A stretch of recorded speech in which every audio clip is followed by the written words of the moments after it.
परमेश्वर का वचन यह क्या कहता है, जो मुझको पूछते भी न थे वे मेरे खोजी हैं, जो मुझे ढूंढते भी न थे उन्होंने मुझे पा लिया, और जो जाति मेरी नहीं कहलाई थी उससे भी मैं कहता हूं, देख मैं उपस्थित हूं। मैं एक हठीली जाति के लोगों की ओर दिन भर हाथ फैलाए रहा, जो अपनी युक्ति के अनुसार बुरे मार्गों में चलते हैं। Hallelujah hallelujah. हठीली जाति, अभी हम कह रहे थे ना, जो सुन करके हम क्या करते हैं, ढिठाई करते हैं। परमेश्वर ऐसे जो हठीले लोग हैं उनके तरफ भी हाथ फैला के रखता है, उनको भी बुलाता है। Hallelujah hallelujah. एग्जाम्पल के तौर पे हम सब जानते हैं परमेश्वर की सृष्टि है पूरी दुनिया। अब मैं इस दुनिया में से किसी एक व्यक्ति को ले लो, ठीक है। एक व्यक्ति है, उसके 4 बच्चे हैं, और चारों बच्चे जो है अपने आप पैर पे खड़े हैं और अपना अपना मार्ग लेके चल रहे हैं, और वो जो कर रहे हैं, चल रहे हैं, सब उनको अच्छा लग रहा है। लेकिन पिता उनसे खुश नहीं है, क्योंकि वो कर तो सब कुछ जरूर रहे हैं, लेकिन उसमें उस पिता का कहीं पर कोई नामो निशान नहीं है। तो पिता इसलिए नाराज है। अब कहीं पे अगर मान लो कोई काम करने जाते हैं तो वहां पर जो है उस व्यक्ति का कारीगरी देखी जाती है, उसकी पर्सनालिटी देखी जाती है, उनकी जो है बिहेवियर देखी जाती है। तो वहां के लोग उस व्यक्ति को देख करके क्या क्या कहते हैं, ये फलाना है। और उसके पीछे अगर उनके मम्मी पापा को लोग जानते हो तो कहते फलाने का बेटा है या फलाने की। लेकिन वहीं पर कुछ ऐसा काम वो बच्चा कर जाए जो कि बहुत ही बुरा हो, घृणित हो, तो वो बात भी वो व्यक्ति जानेगा। तो उन दोनों बातों से अच्छी या बुरी बातों का जो है महिमा किसको मिलेगी या बुराई किसको होगी? पिता का। अब पिता का ये बात मालूम होता है तो पिता क्या करते हैं? अपने बच्चे के ऊपर क्या होते हैं? क्रोधित होते हैं। लेकिन क्या कर लेगा क्रोधित होके? वो तो बच्चे बात ही नहीं मानते, वो तो अपने पैर पे खड़े हैं और कहता है मैं हूं, जब मैं चला रहा हूं आपको तो आप मुझ पे अधिकारी नहीं हो सकते, आप मेरे नीचे रहोगे करके बोलता है। तो वो पिता क्या करेगा उसके लिए? दंड देगा। लेकिन दंड नहीं वो लेने का तैयार होगा तो आजकल पिता डरते हैं। अगर बेटे को दंड देगा तो बेटा जो है ना उल्टा ही बाप को फंसा देगा, उल्टा बाप के ऊपर जो है ना आक्रमण कर देगा। तो बाप कैसे दंड देगा बेटे को? नहीं देगा। लेकिन ये सब सोच विचार कर सूझबूझ के साथ वो पिता अंदर आत्मा उस बेटे के लिए हमेशा क्या करता रहेगा? उसको सुधरने की बाट जोहता रहेगा, उसके लिए जो हो सके सोर्स लगाता रहेगा जी मेरा बच्चा क्या हो जाए? सुधर जाए, मेरा बच्चा सुधर जाए। यहां परमेश्वर कहता है मैं हठीले लोगों को बाहें फैलाए रहता हूं उनके लिए। वो हठीला कोई और नहीं है, उसी की सृष्टि है। 4 बच्चे में से एक बच्चा इस तरह से हठीला बन गया है तो कोई भी माँ बाप उसको हमेशा के लिए दिल से निकाल के नहीं फेंक सकता। उनको जो है वो प्यार करता है। Hallelujah hallelujah. लेकिन वह हमने और बातें देखा है, जो लोग मुझे नहीं ढूंढते थे उसने क्या कर लिया? मुझे खोज लिया। जो ऐसे लोग नहीं थे जो प्रभु को जानने वाले, आज वो लोग प्रभु को इतना करीब पहुंच गए हैं। लेकिन जो लोग कभी प्रभु को जानते थे वो प्रभु का कोई भी बात उनके दिल दिमाग पे ही नहीं है, वो इतना हठीला हो गए। एक बेटा एक बच्चा अपने माँ बाप के करीब इतना रहते थे कि सीने में हमेशा लिपटे रहते थे, लेकिन वो अपने आप में इतना बड़ा हो गया कि माँ बाप से इतना दूर चले गए कि उनको माँ बाप की कोई जरूरत ही नहीं है। ये हठीला हो गए। लेकिन वो माता पिता उस बच्चे के लिए अपने बाहें क्या कर रहा है, हमेशा फैला के रखता है। हमेशा दिल के अंदर उस भाव को रखता है कि मेरा बच्चा कब सही हो जाए, कब उसके जीवन का सुधार हो जाए, ताकि मैं आत्मा से खुश होकर के और जो लोग देखता है वो भी इस बात को समझे। उनके एक अच्छी भाव होता है अपने बच्चों को लेकर। परमेश्वर भी ऐसा ही परमेश्वर है जो यहाँ पर हमें ये बात बताता है, जो पूछते भी नहीं थे वे मेरे खोजी हो गए। Hallelujah, hallelujah. जो कभी प्रभु को नहीं जानते थे, एक जगह में ऐसा लिखा है, नया नियम की किताब में एक बात एक जगह लिखा हुआ है, वेश्या के बात वहां पर कही एक बात कही है, जो वेश्या जो है परमेश्वर के राज्य में प्रवेश करेंगे, लेकिन जो घर के संतान होगा वो कहां होंगे, बाहर होंगे। अब लगाओ हिसाब, जिस वेश्या की बात कही गई, जिसको इस संसार जो है घृणित नजर से देखते हैं, वो स्वर्ग में चले जाएंगे, लेकिन जो राज के संतान है, जो प्रभु के साथ अपने आप को कहते बना के रखने वाले, वो बाहर के जाएंगे। उसका कारण क्या है? उनके विश्वास में हठीला, क्योंकि वो वेश्या अपने पापों का त्याग करके, अंगीकार करके, नर्म बन के परमेश्वर की आज्ञाकारिता बन गए। लेकिन जो अपने आप को कहते हैं कि मैं प्रभु में हूं, मैं प्रभु को जानता हूं, मुझे प्रभु ने सब कुछ दिया, बड़ी बड़ी बातें करना, घमंड से चूर, परमेश्वर की आज्ञा उसके जीवन में है नहीं, हठीला बन चुके हैं। वो कहां होंगे? गेट से बाहर, उस राज्य में जा सकते नहीं। ऐसा परमेश्वर का वचन कहता है। Hallelujah, hallelujah. तो हमको कैसे क्या होना चाहिए? पिछले दिनों में शायद एक वचन उड़ाव पुत्र के बारे में हम पढ़े थे, शायद कभी याद हो तो। अपना सारा संपत्ति को बेच करके, खत्म करके, कोई काम नहीं मिला तो सूर चराने वाला काम मिला उसको, तो वो करने लगे। तब आया पिता का बात याद, पिता का घर याद आया। कि मेरे पिता के घर में तो इतने सारे क्या है, नौकर चाकर है, और मैं दूसरे के यहाँ पर काम कर रहा हूँ, वो भी सूर चराने का। तो ऐसा क्यों नहीं कि बाप के ही यहाँ जा करके मैं भी वहां नौकरी कर लूं, कम से कम खाना तो सही मिलेगा, ये जो सूर का खाना खाना पड़ रहा है। जब सब कुछ लूट गया, अपने जीवन का बहुत कीमती समय को खो दिया, बाद में याद आया, बाप क्या उसको घर से बाहर कर दिया? जा तू तो अपना हिस्सा लेके चला गया, मैं तुझे यहाँ रहने नहीं दूंगा, ऐसा बोला क्या? बाप खुशी से इतना ज्यादा खुश हुआ कि दौड़ करके आगे बेटे को गले लगाया। Hallelujah, hallelujah. वो परमेश्वर महान और सामर्थी परमेश्वर है। Hallelujah, hallelujah. वो परमेश्वर कभी अपने संतान को त्याग नहीं करता। हम त्याग देते हैं ऐसा सोच करके, हम बस सही है जो भी है, लेकिन हम भूल जाते हैं। कहानी है एक बच्चे की और एक माँ की कहानी है। एक मेला में माँ गई बच्चे को लेके मेला दिखाने, बच्चे चल रहा था पैर अपने से, वो हुआ क्या, भीड़ में जो है बच्चे का हाथ छूट गया। तो बच्चे जो है कहीं कोने में रो रहा था खड़े होके। तो किसी ने पूछा क्यों रो रहा है बेटा? तो कह रहे मेरी मम्मी खो गई। वो भूल गए कि मम्मी नहीं खोई, मैं खो गया।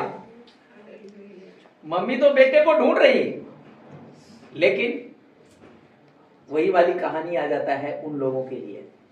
क्या होता है? परमेश्वर एक पिता है, एक माँ है, वो कभी खोता नहीं। खोते कौन है? हम खो जाते हैं। हमें लगता है कि हमने बहुत कुछ सुन लिया, बहुत कुछ देख लिया, बहुत कुछ सीख लिया, अब हमें किसी की जरूरत है, अब तो हम कर ही सकते हैं सब कुछ। लेकिन जब देखते हैं इधर उधर कहीं कुछ नहीं, खाली है, सब कुछ है, अब कोई चीज नहीं, मतलब आगे बढ़ने के लिए दूसरा हमारा पैर नहीं उठ सकता, तब याद आते हैं माँ बाप हमारा। माँ बाप मेरे साथ में होते तो मैं आगे बढ़ सकता था, तब याद आते हैं। जब सब कुछ खत्म हो जाता है। हालेलुया। हालेलुया। सो परमेश्वर का धन्यवाद हो। इसीलिए यहाँ पर परमेश्वर जो है एक यहाँ पर विरोधियों के दंड दिया है, जो प्रभु के विरोध काम करते हैं उनके बारे में कहा गया। हालेलुया। हालेलुया। यहाँ पर प्रभु का जो वचन हम देखते हैं तो यहाँ पे चौथा 64 में अगर हम देखते हैं कुछ बातों को, तो 64 के हम 6 वचन से हम पढ़ते हैं। हम तो सबके सब अशुद्ध मनुष्य के से हैं और हमारे धर्म के काम सबके सब मेले चिथड़ों के समान हैं। हम सबके सब पत्ते के समान मुरझा जाते हैं और हमारे अधर्म के कामों ने हमें वायु के समान उड़ा दिया है। हालेलुया। हालेलुया। यहाँ पर जो व्यक्ति मन को वापिस परमेश्वर के पास लाता है, उसकी सोच कैसे होती है? यहाँ पर जो है लेखक ये जो बताते समय बोलता है, ये साहब भविष्यवक्ता, हम तो सब के सब अशुद्ध मनुष्य के से हैं। कैसे है? एक दीनता को दिखाता है ये शब्द, कि हम अपने आप को दीन बनना है, हठीला नहीं। अरे हम तो पवित्र हैं, बाकियों को ये सही नहीं है, ये सही नहीं चल रहे हैं, उनकी कमियों को देखा जाता है। किसी दूसरे की कमी को हमेशा क्या करते रहते हैं? टटोलते रहते हैं।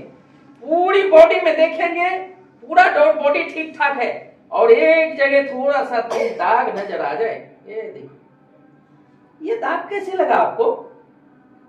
पूरी शर्ट नहीं दिखाई देगी लेकिन एक छोटा सा दाग, ये कैसे लगा? इसको देखेंगे, ढूंढते ही वही चीज आंखें। अच्छी चीजों को बहुत कम, लेकिन बुरी चीजों को ज्यादा नोट्स करते हैं। और ये हमारे नहीं, सबकी यही है, संसारिक है ये बात। लेकिन हमको संसार पे मन लगाना नहीं चाहिए। हालेलुया। हालेलुया। क्योंकि हम जिस परमेश्वर को जानते हैं वो संसार को जीता हुआ परमेश्वर है। हालेलुया।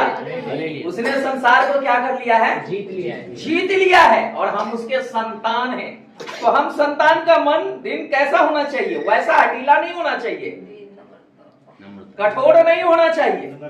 हालांकि कठोर होने पर भी पिता इंतजार करता है, लेकिन हमारा कठोरता पिता की आवाज हमें सुनने नहीं देता है।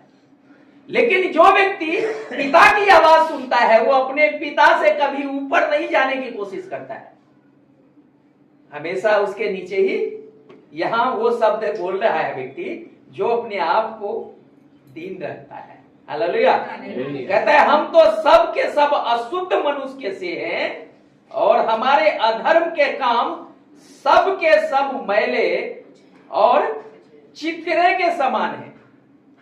मैले चिथरे के समान है। हम सब के सब पत्ते के समान मुरझा जाते हैं और हमारे अधर्म के कामों ने हमें वायु के समान उड़ा दिया है। हालेलुया। हालेलुया। कहता है हम अगर परमेश्वर से अलग हो जाते हैं तो वो हमारे अधर्म का काम अलग करता है परमेश्वर से। हमारा जो है अधर्म का काम, तो अधर्म का काम क्या है? बहुत सारे काम है। सबसे पहला कि हम अपने आप को समझदार समझ लेते हैं, लेकिन शायद एफिसियों में लिखा हुआ है कि शायद कुलुसियों में, जैसा तुम्हें अपने आप को समझना चाहिए उससे बढ़ के ना समझो। हालेलुया। जितना समझना चाहिए उससे अपने आप को अधिक समझना। बहुत सारे लोग अपने आप को समाज समझते हैं, हम तो बहुत अच्छा वचन के संगति करते हैं, बहुत अच्छे प्रभु के दास के साथ संगति करते हैं। आप किसी के भी साथ संगति करते हैं, अगर परमेश्वर के साथ आप संगति नहीं कर रहे तो आपका सारा संगति बेकार है। हालेलुया। हालेलुया। इंसान की संगति आप करते हैं तो कल हो सकता है उस इंसान की संगति आपको छूट जाए, लेकिन अगर परमेश्वर की संगति आप करेंगे तो कभी भी परमेश्वर आपको अलग होने नहीं देगा। हालेलुया। उसी के साथ आपको बनाए रखेगा। अगर लड़ाई झगड़ा भी होगा तो आप उसी के साथ बने रहेंगे, अलग नहीं जाएंगे। अगर परमेश्वर से संगति करें तो लेकिन अगर परमेश्वर से नहीं इंसान से संगति करते तो थोड़ी सी आपकी बड़ाई नहीं किया तो आप क्या कर लेंगे? वो जगह ढूंढेंगे जहां आपकी बड़ाई चाहिए। अरे ये बहन तो बहुत अच्छी है, ये भाई तो बहुत अच्छा है, आप खुशी से दौड़ जाएंगे और दो चार तो चल भैया। क्यों? आप किसको देख रहे हैं? किसकी संगति कर रहे हैं? मनुष्य की तारीफ सुन करके उसकी संगति कर रहे हैं आप। और कुछ दिन बाद अगर छोटा सा कोई बात वहां पर उसने आपके विरोध बोल दी, अब वहां से भी आप कहीं और दूसरा जगह ढूंढना शुरू करेंगे जो कहां पर ऐसा हो जहां मेरी तारीफ, और ऐसे ही जीवन हमारा क्या हो जाएगा? कहीं पर हम स्थिर नहीं रह पाएंगे। कोई कहीं पर हमारी पहचान हमारी सही नहीं होगी। जहां हम जाएंगे वहां तो हम अच्छे बने हैं, पर जहां से आए हैं वहां पे आप क्या बन जा रहे हैं? उसके नजर में बुरा बन जा रहे हैं। क्यों? वहां पर कौन सा दूसरा ईश्वर है क्या? वहां दूसरा परमेश्वर है क्या? वही परमेश्वर तो वहां पर भी है। मनुष्य है गलतियों के पुतले हैं भाई। हालेलुया। क्या आप परिवार में 4 लोग हैं, क्या आपस में लड़ाई नहीं होती? किसी बात के लिए झगड़ा नहीं होता? क्या हमेशा के लिए छोड़ के चले जाते हैं? तो फिर कलीसिया जब हमारा परिवार होता है तो वहां से हम अकेला अपने व्यक्तिगत ऐसा करके हम अलग होने का क्या प्लान जो बनाते हैं, तो ये कहां हम किसके साथ हमारा रिश्ता है? संसारिक, आत्मिक रिश्ता नहीं है, शारीरिक रिश्ता है। Hallelujah, hallelujah. इसलिए यहां दीनता को परमेश्वर का वचन हमें दिखाता है। जो व्यक्ति ढीठ बन जाता है उसको परमेश्वर जो है नजर से दूर रखता है, लेकिन मन उसका, उस परमेश्वर के मन उसको तब भी करीब में रखने की प्रयास करता है। Hallelujah, hallelujah. आदम ने परमेश्वर की बातों को तोड़ने के कारण उसको अदन की वाटिका से क्या कर दिया? निकाल दिया। बोला अब तू ऐसे आराम से रोटी नहीं खाएगा, निकल जा। क्यों निकाल दिया? क्योंकि परमेश्वर की बातों को उसने क्या कर दिया? नहीं माना, इग्नोर कर दिया। तो क्या परमेश्वर ने छोड़ दिया आदम को?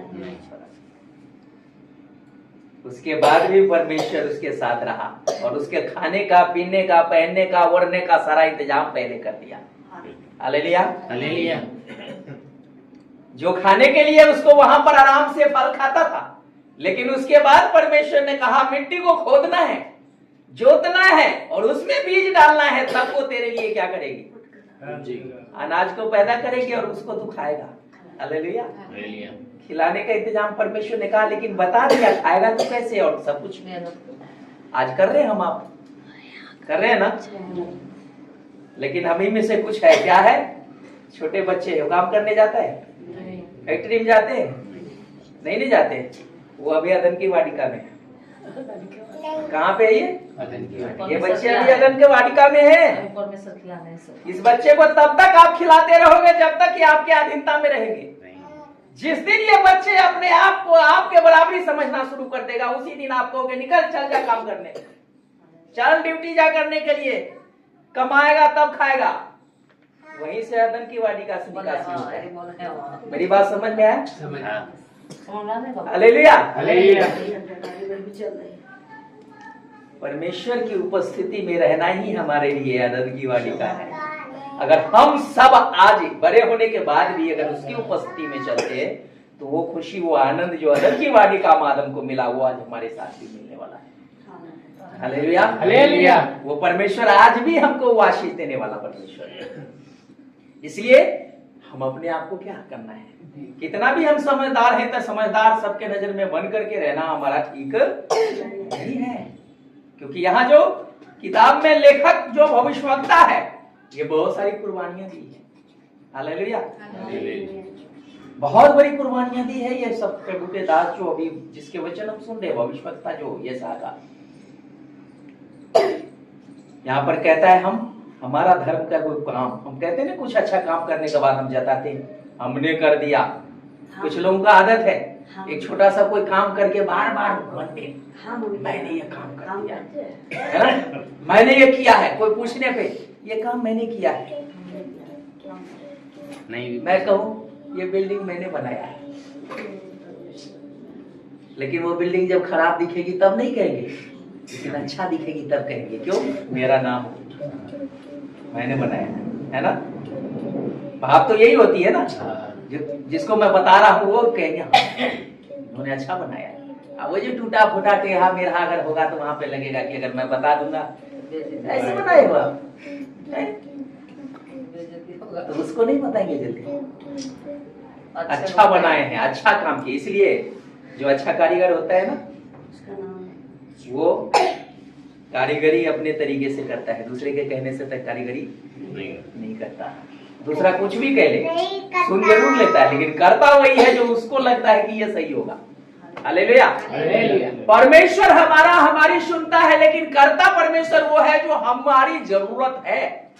वो जानता है हमें क्या चाहिए, हमको दिखाने की जरूरत नहीं। क्या वो नहीं जानता? वो अंधा है क्या? हमें देखता नहीं है। पिछले दिनों में हम शायद कहीं पढ़ रहे थे वचन, मुझे याद नहीं है। जब हम छुप भी जाते हैं ना, परमेश्वर ऐसा कोई जगह ही नहीं है जहां की हमको ना देखे। शायद मेरे ख्याल यिर्मयाह की किताब में पढ़ रहा था।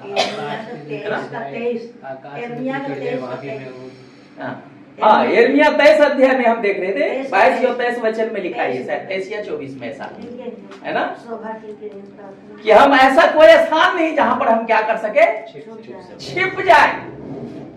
पढ़ना एक बार निकालना क्या लिखा है वहां पे। यिर्मयाह की किताब इसी के साथ है। क्या मैं तुझे छोड़ दिया?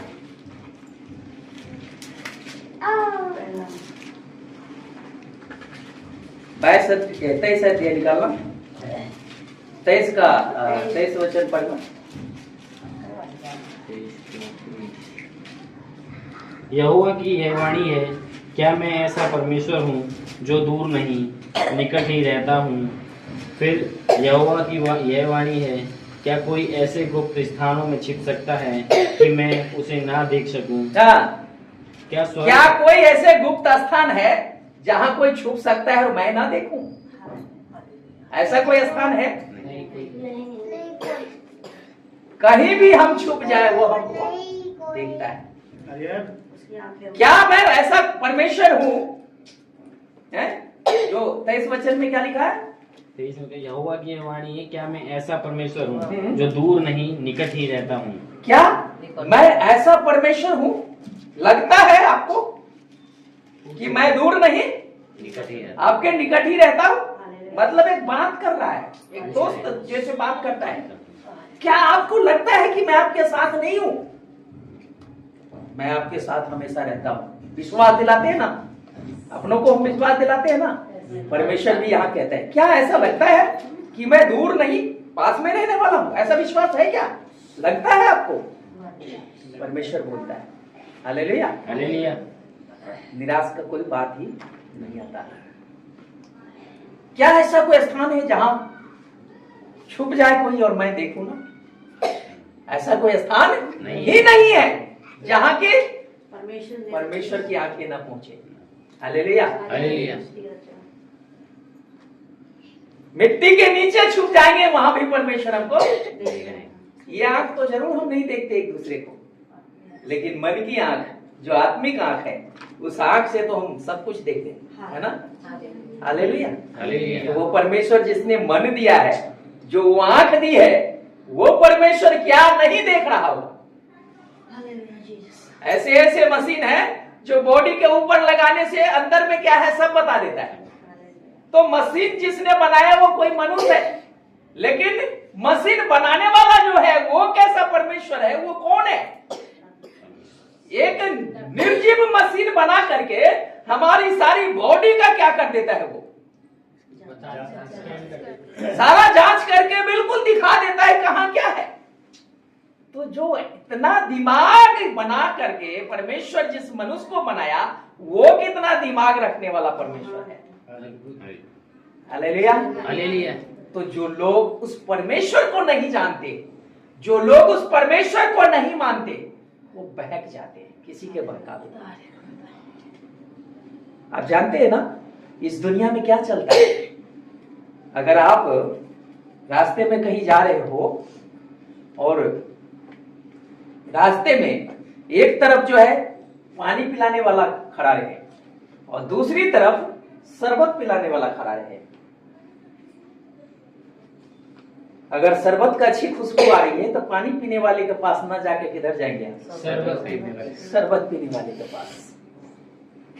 लेकिन आपको पता है उसमें खुशबू तो है, कलर भी अच्छा दिखता है, लगता है आपको दूध का, लेकिन उसमें बहुत ऐसे मटेरियल भी है जो आपके लिए आशीष का कारण अच्छा नहीं है, बॉडी के लिए क्या है? अच्छा नहीं। लेकिन सादा पानी आपको अगर बॉडी में फायदा नहीं देगी तो नुकसान भी नहीं।